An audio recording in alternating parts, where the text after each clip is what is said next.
Hi friends, మీ అందరికీ నేను ఒక విషయం చెప్పాలనుకుంటున్నాను. ప్రతి మనిషి కూడా ఆరోగ్యంగా ఉండాలంటే 3 పనులు కంపల్సరీ చేయాలన్నమాట. ఆ 3 పనులు ఏంటంటే ఉదయాన్నే ఎర్లీగా లేవడం, అంటే 5 or 6 to 5 మధ్యలో లేవాలి. లేచిన వెంటనే శుభ్రంగా బ్రష్ చేయాలి. First brush or washroom, anyone. ఒకవేళ వాష్రూమ్కి వెళ్ళినా సరే ఏదో కంగారుకి వెళ్ళేసి వచ్చేసి అలా చేయకూడదు. కంప్లీట్గా మనం వెస్టర్డే తిని చెత్త అంతా బయటకు వచ్చేలాగా, కడుపు క్లీన్ అయ్యేలాగా వెళ్ళాలన్నమాట. ఒకవేళ వాష్రూమ్ ఫ్రీగా రాకపోతే ఏం చేయాలంటే ఒక చెంబుతోటి వాటర్ తాగాలి. అలా మనకు తాగేసి కొంచెం అటు ఇటు నడిచామనుకోండి, అప్పుడు ఏమవుతుందంటే అప్పుడు వాష్రూమ్ అనేది మనకి నీట్గా క్లీన్గా వచ్చేస్తుంది. అప్పుడు కొంచెం పొట్ట క్లీన్ అవుతుంది అనమాట.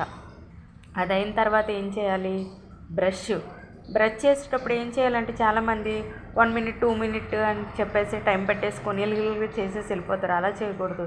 నీట్గా బ్రష్ ఏమోని మన దంతాల లోపల ఫుల్గా ఎక్కడికక్కడ తిని వేస్ట్ అంతా ఉంటుంది కదా, ఆ వేస్ట్ అంతా పోవాలంటే నీట్గా 1 or 2 times పేస్ట్ పెట్టుకొని నీట్గా దంతాల్లోని నీట్గా తోమాలన్నమాట. చాలామంది మాట్లాడుతూ ఉంటే నోరు దుర్వాసన వస్తుంది. ఎందుకనుకుంటారు? వీళ్ళు ఏం చేస్తారంటే ముందు ఇలా తోమేసి పడిచేస్తూ ఉంటారు. అలా చేయకూడదు. పేస్ట్ అనేది బ్రష్ పెట్టుకొని దంతాల లోపలికి అంగులు ఉంటాయి కదండి, ఆ దంతాలు చివర్లు ఉంటాయి కదా మనకు, అదే మూల దంతాలు, జ్ఞానదంతాలు అంటారు చూసండి, ఆ ప్లేస్లోని నీట్గా తోమాలన్నమాట. అలా తోమినప్పుడు ఏమవుతుందంటే మౌత్ అనేది స్మెల్ రాదు. అలాగే ఏం చేయాలంటే కప్పు తీయాలి ఫస్ట్. అదే కప్పం అంటారు కదా, ఆ కప్పం అనేది మనము నీట్గా తీసేయాలి. ఆ తీయకపోతే ఏమవుతుందంటే దగ్గు వస్తుంది అనమాట. ఆ కప్పాన్ని మనం బ్రష్ చేసేటప్పుడే దాన్ని బయటికి తీసేస్తూ ఉండాలి.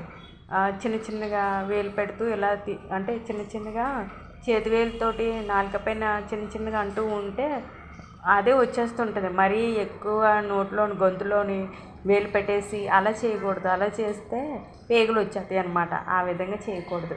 చిన్నగా వేలు పెట్టుకొని నోట్లో చిన్నగా ఇలా అంటూ ఉంటే ఆ కఫం మొత్తం అదే బయటకు వచ్చేస్తూ ఉంటుంది అన్నమాట. ఈ విధంగా కఫం మొత్తం తీసేయాలి. చాలామంది టంగ్ క్లీనర్ యూజ్ చేయరు. టంగ్ క్లీనర్ యూజ్ చేయకుండా ఏం చేస్తారంటే బ్రష్ ఉంటుంది కదా మనకి, బ్రష్ వెనకాతల నుంచి పాచి వచ్చేద్దని చెప్పేసి ఇలా అంటారు. అలాంటివి ఏమొస్తుందండి? అలా రాదు. అలా చేస్తే అసలు మన నాలుగున్న చెత్త అంతా రాదు. టంగ్ క్లీనర్ యూజ్ చేయాలి. టంగ్ క్లీనర్ యూజ్ చేస్తేనే అప్పుడు మౌత్ ఫ్రెష్ అవుతుంది, అప్పుడు ఫ్రెష్గా ఉంటుంది అన్నమాట. అలాగే మూడో పని ఏంటంటే స్నానం అనేది చాలామంది 2 చెంబులు ఎలా వేసేసుకొని వచ్చేస్తే సరిపోతుంది అనుకుంటారు. ఓకే, చెయ్యొచ్చు, బట్ నీట్గా శుభ్రంగా చేయాలన్నమాట. చాలామంది స్నానం అనేది సరిగ్గా చేయకపోవడం వల్ల ఏమవుతుందంటే పదే గోకడాలు, బగ్గిరికోడాలు అలా జరుగుతాయి. అంటే కొన్ని చెమట పెట్టే ప్లేసెస్ ఉంటాయి అన్నమాట. ఆ చెమట పెట్టే ప్లేసెస్లో సబ్బు నీట్గా పెట్టుకొని నీట్గా శుభ్రంగా స్నానం చేయాలన్నమాట. వీలైతే ఆడవాళ్ళు పసుపు నీటిలో చల్లుకున్నా పర్వాలేదు, రాసుకున్నా పర్వాలేదు. ఇలా చేయడం వల్ల అనేది పసుపు అనేది ఒక యాంటీబయాటిక్గా పనిచేస్తుంది. ఈ విధంగా చేయడం వల్ల, ఈ 3 పనులు చేయడం వల్ల మనిషి ఎటువంటి హాస్పిటల్కి పోడు, ఇంటి దగ్గర ఏ రోగాలు రావు. ఈ 3 పనులు ఒక మనిషి మంచిగా చేస్తే ఏ విధమైన రోగాలు అనేవి రాకుండా ఉంటాయి అన్నమాట. ఫస్ట్ చేయాల్సింది వాష్రూమ్ నీట్గా వెళ్ళడం. అలాగే వాష్రూమ్కి నీట్గా వెళ్ళేటప్పుడు పొట్టలో ఉన్నదంతా చెత్త అంతా బయటకు వచ్చేలాగా నీట్గా క్లీన్గా వెళ్ళటం. అలాగే రెండోది బ్రష్ నీట్గా చేయడం. మూడోది స్నానం శుభ్రంగా చేయడం. ఈ 3 చేయడం వల్ల ఏంటవుతుందంటే మనిషి ఆరోగ్యంగా ఉంటాడు.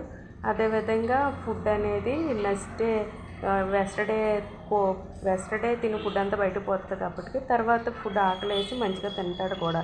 ఈ విధంగా చేయడం వల్ల హాస్పిటల్కి పాలవ్వరు, అనారోగ్యాలకు కూడా గురికారు అనమాట. ఈ విధంగా చేయడం వల్ల ఏ విధమైన హెల్త్ ప్రాబ్లమ్స్ అనేవి రాకుండా ఉంటాయి అన్నమాట.